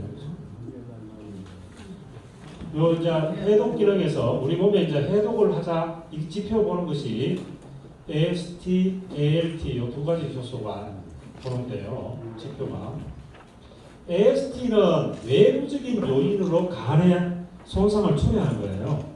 그게 뭐 심장이든 근육이든 격한 운동을 했다든지 하지 말아야 되는 운동을 했다든지 이런 운동을 했을 때 수치가 이게 부하는 거예요. ALT는 완전히 간의 효소, 간에서 나오는 효소예요. 이 효소는. 그래서 간 내부가 손상되는 수치로 보는 거는 ALT가 가장 중요한 거예요. 간 손상을 보는 데는. 근데 AST는 외부에 의해서 손상된 신호를 보는 겁니다. 그래서 대개 보면 0에서 32인데 0도 정상이고 32도 정상인데 어떡하라고 이래 되잖아요. 간이 나쁘다 좋다 이렇게 따지는 분들은 아니다 이 말을 해주는 거예요. 간은 붙어 있으니까 다 살 수 있는데 기능을 제대로 좀 했으면 좋겠다 이 수치를 보는 거예요. 근데 간 수치가 약간 올라갔다고 큰일 났다고 약 먹어야 된다고 이렇게 이게 약 먹으면 이 수치 확 올라가 버려요. 약 먹는 사람도 간에서 해독 못 해가지고. 근데 만약에 어떤 사람이 건강식품 좋은 걸 갖다 줬는데 그걸 뭣도 모르고 먹다 보니 간 수치 확 올라왔어요. 이런 사람이 있어. 왜? 간에서 분해 못해서 그런 거야. 간이 내가 가지고 있는 간이 그것을 인식 못했거나 분해 못해서 일어난 일들이거든. 그래서 요거는 주로 이제 외부에서 들어오는 손상이다 보니까 AST와 ALT를 이렇게 비교해서 요 두 상태를 보게 돼요. 보는데 AST가 ALT보다 2배 이상 높을 때 이 수치보다 2배 이상 높을 때 ALT보다 높을 때 요거는 알코올성 간염이다 이렇게 보는 거예요. 간경변이 있네. 간경변이 생기기 시작하네. 외부에서 간이 경변이 되겠네. 이렇게 보는 거예요. 근데 ALT가 AST로 나눠보면 5배 이상 AST가 높을 때는 비알코올성 간염 내지는 약물로 있다. 어떤 사람은 이게 굉장히 높으신 분들 많잖아요. 외부에서. 뭐 술을 많이 드신다든지 외부에 스트레스를 엄청 받으면요. 이게 어떤 사람은 보니까 막 수치가 100, 200 이렇게 가신 분도 있더라고요. 수치가 높아요. 술이라든지 아니면 스트레스를 엄청나게 외부에서 받아버리니까. 얘는 잘 안 움직이는데 얘 움직이면 간이 세포가 손상되는 거예요. 얘는 잘 안 움직여요. 근데 얘가 많이 움직이는데 이게 5배 이상 차이 나면은 알코올성 간염, 비알코올성 간염이고 약물이고 요 5배에서 10배 사이 약물에 의한 담접성 질환, 담접이 제대로 약물 때문에 영양 흡수가 잘 안 되겠죠. 이것도 10 이상은 약물 중독, 간 중독, 자가 면역 질환 이런 분들은 이게 10 이상 못한다는 거예요. 호중구가 엄청나게 높아 자가 면역 질환이 있는 사람들은 이게 수치가 엄청나게 높다는 거예요. 깨진다는 거예요. 그래서 요건 이렇게 보시면 돼요. AST가 뭐 한다? ALT가 뭐 한다? 이 해독작용을 하고 있는데 얘는 외부의 요인으로 인해서 일어난 일이고 얘는 완전히 간이 손상되는 걸로 하고 있다. 얘가 깨지면은 간세포가 손상되는 거예요. AST가 깨지면 손상되는 거예요. 근데 간은 씌워주고 영양상태 좋게 해주고 내가 독국물 안 먹어주고 하면 해독작용이 늦어지니까 간이 회복돼요. 근데 여기서 보면 수치가 0에서 10 사이, 0에서 12 사이 이렇게 나올 거야. 아마. 아주 하단에 수치가 계신 분들은 효소가 너무 안 나와. 효소가 너무 분비 안 된다는 것은 간이 기능을 잘 못하고 있다 이 말이에요. 딱딱하게 굳어가지고 기능을 못하고 있으니까 단백질을 많이 갖다 해야 돼요. 이분들한테는. 효소가 부족하니까. 그래서 단백질 3번씩 나왔잖아요. 3번. 간이 정상적으로 좀 돌아올 때까지는 이분이 간이 안 좋아가지고 지금 모든 걸 못해. 또 해독도 안 되고 단백질 흡수도 안 되고 아무것도 안 되고 있으니까 한 3번 정도를 주셔야 되고 보통 수치에서 한 3분의 2 지점 요즘이 최고의 임상 수치라고 이야기해요. 40세 이상들은. 근데 요 뭐 사이에서도 관계는 없는데 능력 있는 간은 요 수치가 좋더라 이 이야기예요. 여기는 뭐 30 이렇게 해놨는데 요 사이 수치가 좋고 간의 수치가 너무 많이 떨어진다 싶으면 단백질을 야무지게 챙겨 드시기 바랍니다. 자, 감마GPT는 이게 담즙에서 분비되는 효소예요. 우리 감마GPT 수치를 이렇게 보는 거는 담즙에서 이상이 있다 없다 이렇게 보는데 담즙은 콜레스테롤을 만들죠. 기름을 분비해가지고. 그래서 담도에 이상이 생기거나 알코올을 엄청나게 먹어가지고 알코올성 지방간이거나 비계 기름진 음식을 많이 즐기시는 분한테서는 이 수치가 높게 나올 수도 있어요. 감마GPT가 기름과 관계되어 있다 이렇게 보시면 되고 쉽게 요거는 뼈하고 관련된 수치야. 뼈, ALP는 인상비례 효소 해가지고 이 수치가 많이 깨져서 골다공증이라든지 뼈의 담도, 뼈질환이라든지 담도에 이상이 있다. 그래 어린애들은 1000에서 2000 오를 수도 있습니다. 왜 그러냐? 키 큰다고. 엄청나게 나오고 나이 든 사람은 잘 안 나와요. 이 수치가. 왜 안 나오느냐? 키가 크잖아요. 수치가 너무 높게 안 나와요. 활동을 안 하고 있으니까. 그래서 그 환경으로만 이렇게 봐주세요. 어렵게 생각하지 마시고 이렇게 봐주시고 만약에 감마GPT도 높고 ALP도 높다. 이거 분명히 두 개 다 담에서 나오는 효소이기 때문에 담즙 분비를 하는데 도움을 주는 효소이기 때문에 여기 담도가 막혀있다 이렇게 보는 거예요. 담관 폐색이 돼 있다. 담도가 폐색되면 이 음식물을 분해 못하니까 배가 아프고 속이 더부룩하고 기름진 음식을 설사하고 이거 굉장히 복잡해요, 이거. 뭐, 설계 뛰는 사람도 있지만, 10시간 정도 수칙이 많고, 이 과정을 겪는데, 우리 왕 박사님이 이분들을 임상하면서, 다른 약이 없잖아요. 이거 어떡할 거예요, 이거. 미네랄을 드시게끔 해서, 당간을 뚫을 수 있도록, 미네랄을 많이 처방했다. 그래서 많은 효과를 보고 있다. 이 정도 이야기를 하고 있습니다. 간은 가장 중요한 약물. 진통제, 소염제, 뭐 이런 거, 스타틴 계열의 약들, 항생제, 간질약, 오랫동안 먹으면 무조건 손상납니다. 간은.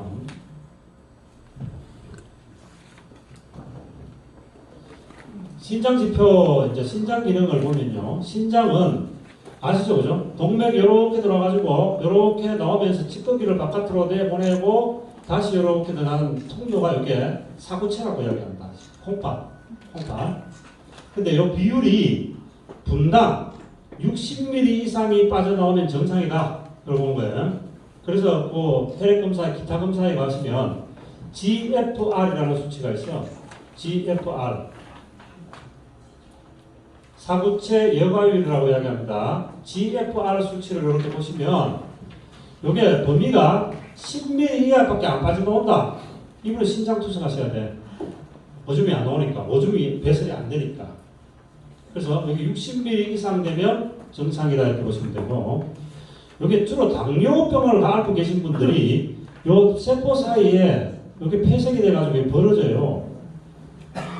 벌어져가지고 이쪽으로 알부민 부족 현상이 왜 일어나느냐 하니까 단백뇨, 영양 아미노산을 계속적으로 바깥으로 내버려버려요. 버려버리니까 여기에 알부민 부족 현상이 오는 거예요. 당뇨 합병증이 걸리고 그런 확률도 있다. 알부민이 자꾸 깨져 나온다, 몸이 붓는다, 뭐 이런 현상들은 요 사구체가 이상이 있어서 일어날 수도 있다. 이걸 이야기해 주는 거예요. 그 신장 기능은 사구체가 정상인지 아닌지 이게 염증이 있는지 없는지에 따라 가지고 이 수치가 달라지거든요. 60, 분당 60ml 이상은 무조건 되고 그런 데야 된다. 그걸 보는 게 이제 신부전 지표인데, 신부전이 되어 있느냐, 안 되어 있느냐, 이거 보는 건데, 보면 비율을 뭐로 보느냐, 요소질소, 크레아틴, 이걸 보는 거예요. 근데 신부전 지표에서 가장 중요한 건 크레아틴 비율이에요. 요소질소라는 것은 오줌에서 물가스켜서 오줌물로 빠져나와야 되는데, 이 요소질소가 안 빠져나오고 계속적으로 수치를 높이고 있다? 여기 가면 문제가 생기게 있는 거예요. 부전이 되어 있는 거예요. 크레아틴은 단백질이 운동에서 분해돼서 나오는 폐기물이에요. 운동할 때 나오는 폐기물. 운동에서 나오는 폐기물이 내 몸에 계속적으로 이것이 안 빠져나오고 쌓인다. 그럼 신장에 문제가 있는 거예요. 그래서 이거 신부전 지표는 크레아틴은 무조건 되고 단백질 분해 물질이고 여기서 나타나는 거니까 이게 가장 중요한 지표다 보시면 돼요. 두 개 중에. 이 비율을 보고 신부전이 있다 없다 이렇게 보는 거예요. BC 비율. BC 비율 해가지고 BC 비율을 보는 거예요. 그래서 이게 보통 수치가 높은 것은 이제 약이 없는데, 여기 보면 유럽 의사들은 40, 50세 상될 때까지 신장 투석을 권유하지 않고 계속적으로 저희들과 같이 영양제를 권유하면서 이 범위를 만들어 가는데, 주로 아시아 의사들은 30 이상 넘으면 큰일 난 걸로 알고 혈관을 투석하자고 달라듭니다. 그래서 여러분들이 이 수치가 올라가면은 몸이 약간씩 붓고 막 이렇게 될 때, 아, 내가 지금 먹는 거 가리고 영양제 먹어주고 운동해주고 여러 가지 생각을 하셔야 되는데, 혈액 투석하시면 한 번 꼽으면 절대 못 변합니다. 그래서 이 수치를 하실 때 항상 그걸 신경을 써서 보시고, 일례로 우리 같이 계시는 사업자분들이 보니까 거의 다 내려와요. 한 25까지, 27까지 갔던 분들이 계속 두면은 올라갈 건데, 우리가 영양제를 먹으면서 음식을 가리잖아요. 정화시키니까 저 부분이 다운이 많이 되더라고요. 자, 순환계에 보시면은 이제 혈관 품질 제가 이야기했듯이 이 혈액순환 질병을 만들어내는 것이 가장 중요한 것이 고혈압, 당뇨, 콜레스테롤, 중성지방 이런 것들이 우리 혈액순환 질병에 가장 중요한 역할을 합니다. 그래서 여러분들 혈액검사 표에서 당뇨, 콜레스테롤, 중성지방 이 수치는 여러분들이 상당히 주의 깊게 보시라 이 말이에요. 이게 LDL 같은 경우에는 이 혈관 내에 사고가 나면 사고를 치우기 위해서 사고 수습하는 사람 차들이 막 가니까 교통정체가 일어나는데 이런 정체들이 다 이렇게 되는 거예요. 이게 백혈구 무덤이야. 염증이 발현되니까 백혈구가 와서 이 염증을 죽이고 난 뒤에 생긴 무덤이에요. 이 플라그라고 이야기합니다. 이 혈관 막히면 음주가 문제가 아니고 음주는 물론 영향을 주겠지만 고혈압, 당뇨가 고지혈증 이 세 가지가 이 혈관을 바꾸는데 가장 주범들이다. 이게 여기에는 항산화 효소라든지 비타민 B군 부족으로 인해서 혈관이 메말라서 일어난다. 이 정도만 하시면 됩니다. 자, 콜레스테롤은 간에서 만드는데 수치가 여러분들 보면 총 콜레스테롤이 있고 HDL이 있고 LDL이 있습니다. LDL이 있는데 LDL은 지방이 단백질보다 많은 피를 가지고 LDL, 저밀도 콜레스테롤이라고 이야기하고 고밀도라는 것은 단백질이 지방보다 많은 피를 고밀도 콜레스테롤 HDL이라고 이야기합니다. 그러면 HDL 콜레스테롤은 좋은 콜레스테롤이고 LDL은 나쁜 콜레스테롤이다 이렇게 이야기하는데 그 말은 역할 차이 때문에 일어난 이야기예요. LDL이 없으면 피부가 거칠어진다든지 우리 모든 이 신경세포막을 못 만들어 치매가 걸린다든지 여러 가지 못하게 돼요. 그래서 피부 품질을 아주 윤택 있는 피부를 못 만들어내요. LDL이 적으면.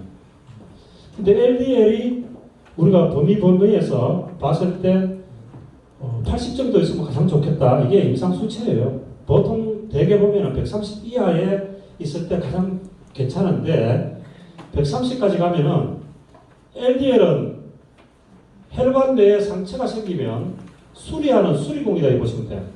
이 저밀도 콜레스테롤이 가서 이렇게 술이 발라줘요. 이렇게 혈관벽을.